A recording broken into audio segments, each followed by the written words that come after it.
Si è persa nei suoi vicoli di casa e non l'hanno vista più.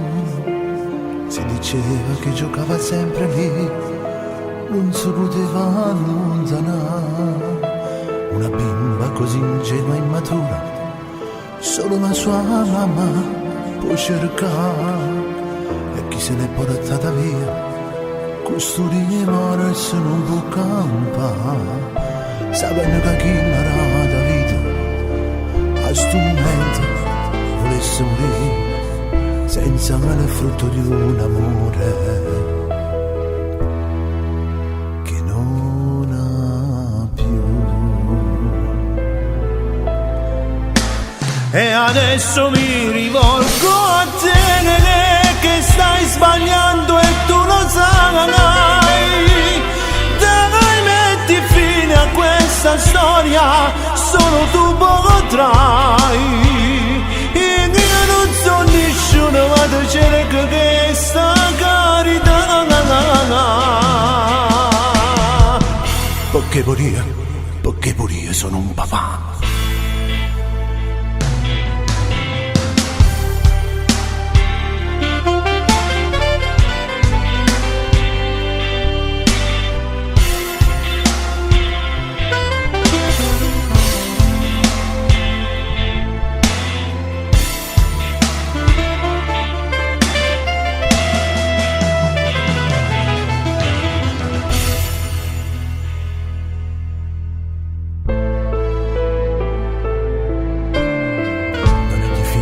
Lo sai, solo il tuo orgoglio ti può aiutare.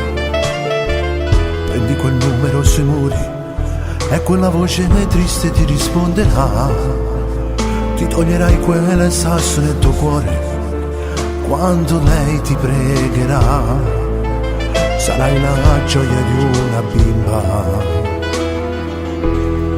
che la sua mamma vuoi abbracciare. E adesso mi rivolgo a te, Nenè, che stai sbagliando e tu lo sai. Dai, metti fine a questa storia, solo tu potrai.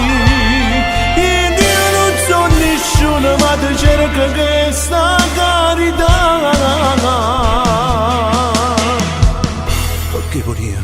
Perché pure io sono un papà. No, non è difficile, lo sai. Solo il tuo orgoglio ti può aiutare.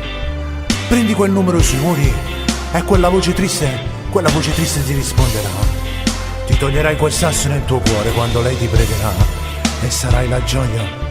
Sì, sicuramente sarai la gioia di una bimba che la sua mamma vuole abbracciare.